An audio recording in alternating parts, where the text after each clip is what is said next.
ड्रामे के अगले एक साथ में आप देखेंगे कि शर्जीना का बच्चा ज़ाया हो जाता है। शर्जीना जब होश में आती है तो वो अपना बच्चा खो चुकी होती है। उसे जब पता चलता है तो वो बहुत रोती है। वो सोचती है कि ये सब मुस्तफ़ा की नीयत की वजह से हुआ है।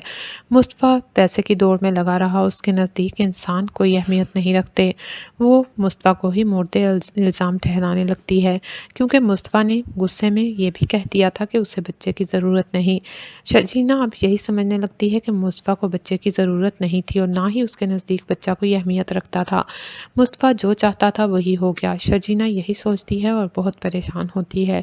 मुस्तफ़ा जब उससे मिलने आता है तो शर्जीना बहुत बिलख-बिलख कर रोती।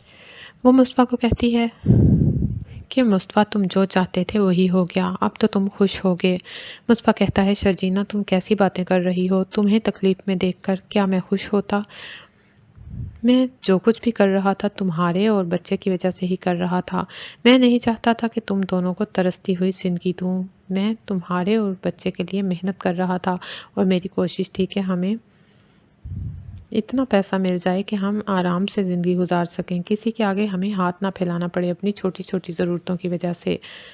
शर्जीना हम दोनों तो जैसे-तैसे रह सकते थे अपनी ज़रूरतों को अपने दिल को मार कर, लेकिन बच्चे को हम किस तरह भूखा रख सकते थे और किस तरह प्यासा रख सकते थे, दूध के बगैर किस तरह रख सकते थे या किसी और ज़रूरत के बगैर किस तरह रख सकते थे।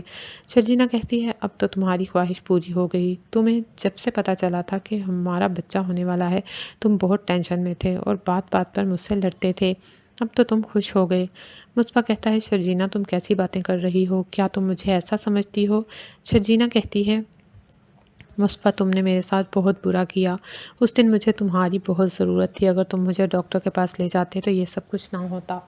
ये सब तुम्हारी लापरवाही की वजह से हुआ है। मुस्तफ़ा कहता है शर्जीना मुझे अगर मालूम होता कि तुम्हारी ये हालत है तो मैं सब कुछ छोड़-छाड़ के आ जाता। क्या तुम जानती हो कि उस दिन मैं मीटिंग में था? शर्जीना कहती है मैंने तुम्हें बहुत कॉल्स की लेकिन तुम्हारा नंबर बंद मिल रहा था। मुस्तफ़ा कहता है कि मैं एक मीटिंग में था और मेरे मोबाइल की चार्जिंग ख़त्म हो गई थी। वो चार्जिंग पर था। मैंने जानबूझकर ये नहीं किया शर्जीना। अगर मुझे एक बार भी पता चलता कि तुम्हारी कॉल आ रही है तो मैं ज़रूर रिसीव करता। शर्जीना मुझे माफ़ कर दो। मेरा ये मतलब हरगिज़ नहीं था। ये मकसद नहीं था मेरा। गलती से सब कुछ हुआ। शर्जीना कहती है कि पहले मैंने तुम्हारी हर बात बर्दाश्त की, लेकिन अब मेरी सब्र का पैमाना लबरेज़ हो चुका है। मेरा बच्चा इस दुनिया से जा चुका है और मैं खाली हाथ रह गई हूँ। मुस्तफ़ा जिससे मैंने मोहब्बत की थी वो मुस्तफ़ा बहुत एहसास करने वाला था, तुम्हारी तरह का बेहिस नहीं था। मैं अब मज़ीद तुम्हारे साथ नहीं रह सकती।